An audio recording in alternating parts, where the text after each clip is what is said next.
Amigos, bienvenidos a un video más aquí en su canal, Historia y Leyendas de Culiacán, que en esta ocasión les presenta el tema de la importancia de la calle Miguel Hidalgo en el antiguo Culiacán. Así que vamos al intro y al video.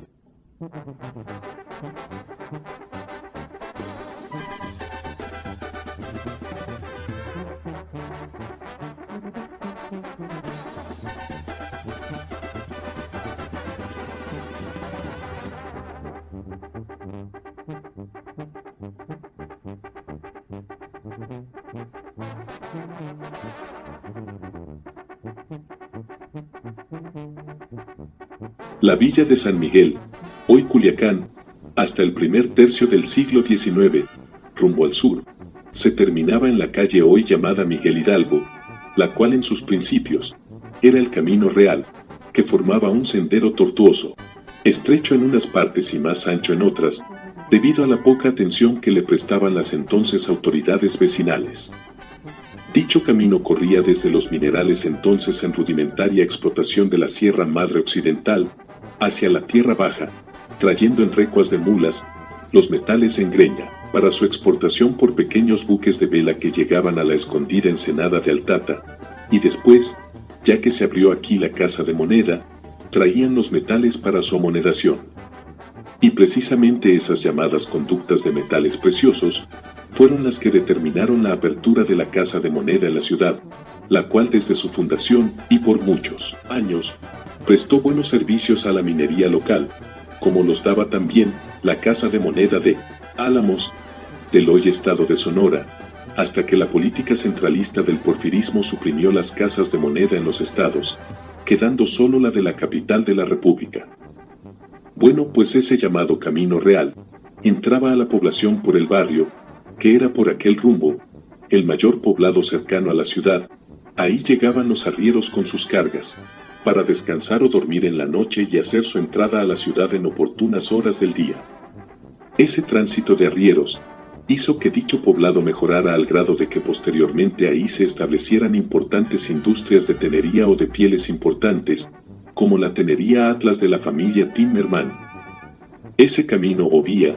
ya dentro de la ciudad, llegaba por el costado sur del viejo Pariano Tianguis, establecido en el mismo lugar en que hoy está el mercado Garmendia, y se seguía de frente rumbo a los pueblos de la costa, de los que entonces Culiacán se surtía de cereales, frutas y legumbres, que allí mayormente se producían. Se dice que del Camino Real para el sur, solo había algunas chozas de indígenas, pero en su mayoría el monte era virgen, del cual se obtenía leña y se hacía carbón para el servicio de la ciudad. Ya en la ciudad, la única construcción de importancia al sur del Camino Real era el edificio del obispado y posteriormente el del seminario tridentino que se construyó a 100 metros más allá, y con ello hubo mayor comunicación hacia aquel rumbo, comunicación que por cierto no pasaba de aquella construcción, y que no fue sino hasta el establecimiento de la vía del ferrocarril occidental de México popularmente llamado el Tacuarinero, que aquella comunicación, que hoy forma toda la avenida Álvaro Obregón, viraba a la izquierda, a la altura de la actual calle Francisco Villa,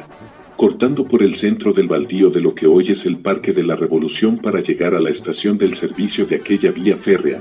que entonces se ubicaba en donde hoy está el monumento al soldado desconocido, frente a la actual Cruz Roja, pero que entonces estaba en pleno monte. El Camino Real, ya que se constituyó en calle, contó con nuevas construcciones que se fueron levantando a su vera. Cuando se le dio categoría de calle se le denominó Calle de Nuestra Señora del Refugio. Se ignora el porqué del nombre, aunque pudiera deberse al viejo edificio conocido por Mesón del Refugio, que estaba donde posteriormente fue la Casa Comercial Vizcaíno, y en cuyo amplio local encontraban hospedaje personas y animales después de su difícil y cansado viaje, aunque más bien pudiera ser que, ya existiendo aquella rúa con el nombre de Calle del Refugio, fuera la calle quien le diera el nombre al mesón. Por cierto, el pueblo, a la calle solo le llamaba del Refugio, y no fue sino hasta principios del siglo XX, que se cambió nombre por el de calle Miguel Hidalgo. En lo que respecta a edificios importantes en aquel tiempo en esa rúa, casi no había, ya que por el rumbo oriente, solo se edificó el Hospital del Carmen, obra que se construyó gracias a la fe y caridad del obispo de esta diócesis, don Jesús María Uriarte, quien lo construyó en el último tercio del siglo XIX. En ese terreno eriazo, sin más aprovechamiento que unas cuantas chozas que colindaban con el Panteón San Juan, el obispo Uriarte adquirió ese solar que formaba una pequeña cuadra o manzana, y luego apeló al auxilio de los vecinos para limpiar el lugar y allegar algunos materiales de construcción, y luego, con fondos episcopales y con sus propios recursos, se dio a realizar con entusiasmo la obra que iba dirigida en beneficio de la ciudad, al grado de que, a su muerte, la dejó casi terminada.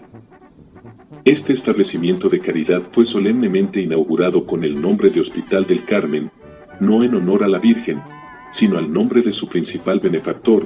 y en una placa de mármol, que se puso en la fachada del edificio, se perpetúa aún el recuerdo de quien fuera su fundador.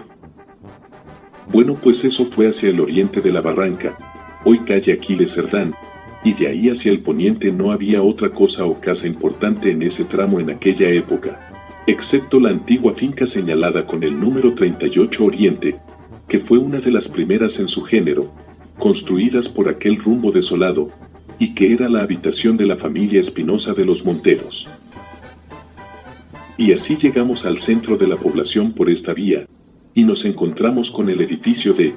El Obispado, ubicado en la esquina suroriente de la calle Paliza,